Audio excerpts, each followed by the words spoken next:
ஸ்ரீமத் ராதாரமண கோவிந்த. ஆன்மீக அன்பர்கள் அனைவருக்கும் வணக்கம். பெரியாழ்வார் அருளி செய்த நெறிந்த கரும் என்னும் சொல்லும்படியான 10 பாசுரம்.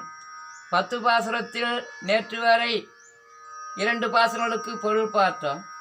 முதல் பாசுரத்தில் அனுமன் சீதைக்கு அடையாளம் தெரிவிக்கும்படியான பாசுரம்.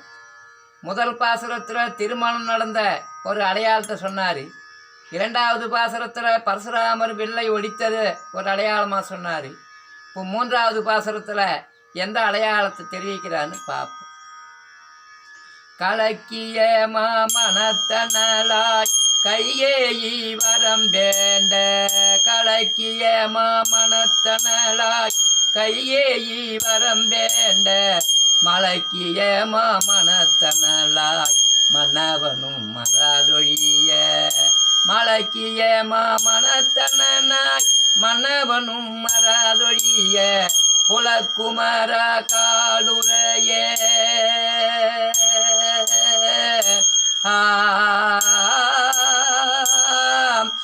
ஐயா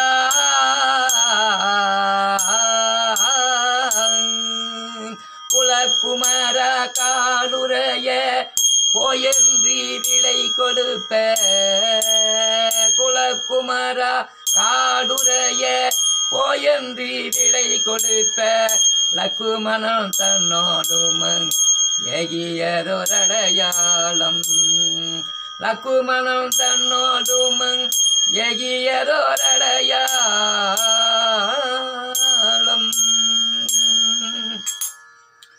கலக்கிய மாமனத்தனலாய் கையேயி வரம் வேண்ட,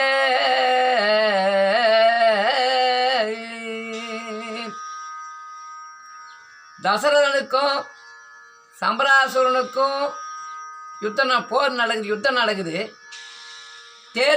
தேர் செலுத்தி யுத்தம் நடக்குது.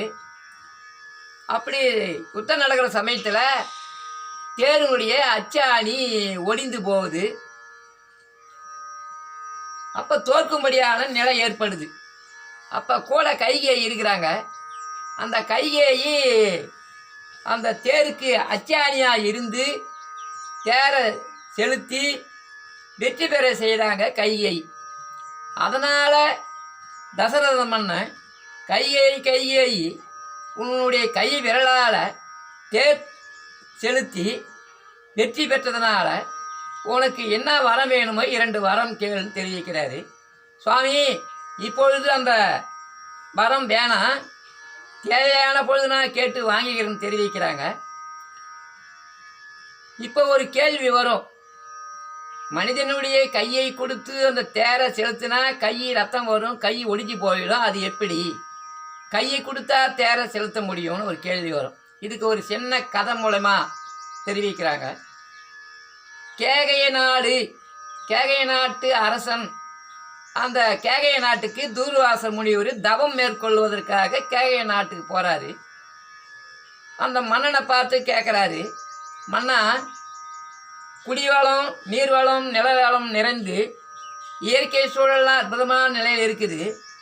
நான் இந்த நாட்டில் தவம் மேற்கொள்ள போகிறேன். அதுக்கு சின்ன ஒரு இடம் வேணும், தாங்கள் தான் கொடுக்கணும்னு கேட்குறாரு. சரி சாமி, அதுக்கு என்ன, உங்கள் விருப்பப்படியே தவம் மேற்கொள்ளலாம். அதுக்குண்டான தவத்துக்குண்டான ஏற்பாடுகள்லாம் மன்னன் செய்து கொடுத்தான். தன் மகள் கைகேயி வந்து ஒரு 6 வயது 7 வயது குழந்தை. அந்த தவத்துக்கு வேண்டியதான காரியங்களை செய்வதற்காக, பணிவிடை செய்வதற்காக என் மகளையும் அனுப்பி வைக்கிறேன்னு சொல்ல, அதை ஏற்றிக்கொண்டு அந்த தவத்துக்கு வேண்டியான பணிவிடைகள்லாம் அந்த கைகேயி, சின்ன குழந்தையாக இருக்கிற கைகேயி செய்து கொடுத்து தவம் மேற்கொண்டு இருக்கிறாரு. இப்படியா பல நாளாக ஆச்சு. 1 மாதம், 1 வருஷம், 2 வருஷம், 3 வருஷம், 5 வருஷம், 10 வருஷம், 15 வருஷம் ஆச்சு. அசைவற்றி உண்ணாது உறங்காது, அப்படி பேச்சு மூச்சு இல்லாமல் பல நாளாக கிடக்கிறாருன்னு குழந்தைக்கு ஒரு சந்தேகம் வந்து, தெரியாத தனத்தில் நம்ம தொட்டு பார்ப்போமேன்னு சொல்லிட்டு ஒரு சின்ன ஒரு குச்சி எடுத்து அந்த நாசி மூக்கு துவாரத்தினுடைய குச்சை உடவே சுவாமி திடுக்கிட்டு அந்த முனிவர் எழுந்து யார் இதுன்னு தெரிஞ்சு ஞானதிஷ்டால பார்த்தா கைகேயி, இந்தா சாபம் சொல்லிட்டு உன் கை இரும்பு கையாக போக கடவுது என்று சாபம் கொடுத்தார் முனிவர். தூர்வாச முனிவர், ஐயோ சுவாமி மன்னிச்சிடுங்க சுவாமி, தெரியாத தனத்தில் நான் செய்துட்டேன், இந்த தவறை மன்னிக்கணும், தண்டனையை குறைக்க வேணும்னு அந்த கைகையை கேட்குறாங்க. அப்பொழுது அந்த முனிவர் மனம் இறங்கி, கைகேயி நீ தண்டனையை குறைக்கணும்னு சொன்னால் நீ எப்பொழுது நினைக்கிறாயோ அப்பொழுது இரும்பு கையாக பறக்கடவுது என்று சொல்லி எப்பொழுதும் போல சாதாரணமாக கை இருக்கும்படியாக அந்த வரத்தை சாபத்தை குறைச்சி கொடுத்தாரு. அவர் தவம் மேற்கொண்டு போயிட்டார். இது இப்படியா இருக்க, அது முதற்கொண்டு கைகை பருவம் அடைஞ்சி பெண் திருமண வயதை கடந்து தசரத மன்னனுக்கும் கேகை நாட்டு அரசனுக்கும் நட்பு ஏற்பட்டு அந்த கைகையை திருமணம் செய்து அயோத்தியை அரசு புரிகிறாரு. அந்த சமயத்தில் தான் இந்த யுத்தம் நடக்குது. அந்த யுத்தத்தில் அந்த இரும்பு கையை அந்த அச்சியாணி முறியிற சமயத்தில் துர்வாசர் கொடுத்த சாபத்தை நினச்சி இரும்பு கையாக்கி அந்த இரும்பு விரலர் அச்சியாணியாக கொடுத்து தேரை செலுத்தி வெற்றி பெற்றார். கலக்கிய மாமணத்தனளாய் கைகே இவரம் வேண்ட. அப்போ ராமனுக்கு முடிசூட்டு விழா நாள் குறித்து ஏற்பாடு ஆகியிருக்குது. அந்த அரசவையில் அயோத்தி ராமனுடைய தசருடைய அரண்மனையில் பணிப்பெண்ணா அந்த கூனி வேலை செய்கிறாங்க. அப்போ அந்த பணிப்பெண்ணுக்கு அந்த கூனிக்கு ராமன் பட்டாபிஷேகத்துக்கு நாள் குறித்து தெரிய வருது. அப்போ கைகேயி கிட்ட போய் அந்த கூனி தெரிவிக்கிறா, கைகேயி நீ போய் 2 வரம் சம்பராசுரத்தும் போது 2 வரம் கேட்டிய கொடுக்குறேன்னு சொன்னார, அந்த வரத்தை இப்பொழுது போய் கேளு. நீ என்னுடைய மகன் பரதன் நாடாளனும் ராமன் 14 ஆண்டு காடாளன் என்ற வரத்தை போய் கேளுன்னு சொல்லி அந்த கூனி போய் கையெழுத்துல முறையிட்டாங்க. முறையிட்ட உடனே ஒரு முத்து மாலை அந்த கூனியை பரிசாக கொடுத்து தன் ஆபரணங்கள்லாம் கழட்டி விட்டு தலைவெறி கோலமாக தன் அரண்மனையில் உள்ள பஞ்சனையில் படுத்து அலங்கோலமாக கிடக்கிறாங்க. அந்த சமயம் தசரதர் வராரு. அது கைகேயி, என்ன நீ அழகாக இருக்க வேண்டிய நிலையில் இப்போ அலங்கோலமாக ஆபரணத்தெல்லாம் கழட்டிட்டு என்ன இப்படி கோலமாக கிடக்கிறேன்னு கேட்க, சுவாமி அந்த யுத்தத்தின் போது 2 வரம் தரேன்னு சொன்னீங்களே, அந்த வரம் இப்பொழுது வேணும்னு சாமின்னு கேட்குறாங்க. அப்போ தசரதர் மறுத்து பேச முடியல, கொடுத்த வாக்கை நிறைவேற்றணும். மலக்கிய மாமணத்தனாய் மன்னவனும் மராதொழியன்னா மன்னன்னா தசரதன், மராதொழியன்னா மறுத்து பேச முடியல, அந்த வரத்தை கொடுத்துத்தான் அவனு சொல்லிட்டு கொடுக்குறாரு. மலக்கிய மாமணத்தனாய் மன்னவனும் மராதொழிய. என்னுடைய மகன் பரதன் நாடாளனும் ராமன் 14 ஆண்டு காடாளனும் சொல்ல அந்த வரத்தை தராரு தசரத மன்னன்.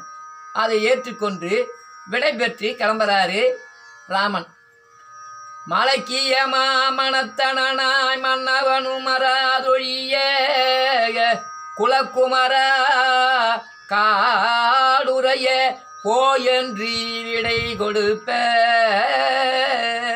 60,000 வருஷம் குழந்தை இல்லாமல் இருந்து புத்திரபாக்கி இல்லாமல் இருந்து தவம் மேற்கொண்டு புத்திரகாமேஷேகம் செய்து ஒரே மகனை மூத்த மகனை ஈன்றெடுத்த அடி பாதகி சண்டாளி துரோகி இப்படி 14 ஆண்டு காடு போக வனவாசம் கேட்டையே சொல்லிட்டு தசரதர் புலம்புறாரு. அந்த வரத்தை மேற்கொண்டு ராமன் காட்டுக்கு புறப்படுறான்.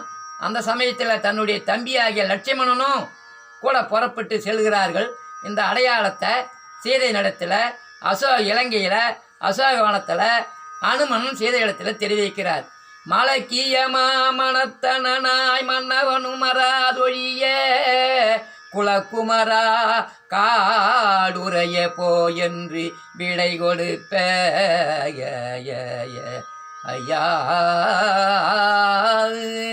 லக்குமணன் தன்னோடு மங்கு, அண்ணா நானும் வரேன் காட்டுக்கு, உன் நேளாவே நான் இருப்பேன்னு சொல்லிட்டு அந்த ராமனுடைய தம்பி லக்குமணனும் கூட புறப்பட்டு காட்டுக்கு வந்தாரே, அது நினைவிருக்கிறதா சீதா அம்மா தேவியே, இந்த நினைவிருக்குதான்னு கேட்குறாரு அனுமன்.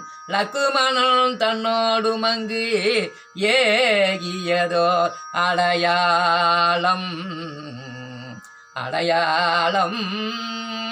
இந்த அடையாளத்தை சீதை இடத்தில் தெரிவிக்கிறாங்க. அப்பயும் அந்த சீதை இந்த அனுமனை நம்பலை. இது அரக்கர கூட்டத்துடைய சூழ்ச்சியாக தான் இருக்கும், இது ஒரு குரங்கு, இதை நம்பக்கூடாதுன்னு சொல்லிட்டு நம்பலை. ஆகையினால இந்த இந்த அடையாளத்தை தெரிவிக்கிறாரு. அடுத்த 4வது பாசுரத்தில் எந்த அடையாளத்தை தெரிவிக்கிறார் என்று நாளை பார்ப்போம். இதில் ஏதாவது குறைநிறைகள் இருந்தாலும் கருத்து தெரிவிக்கலாம். நன்றி, வணக்கம்.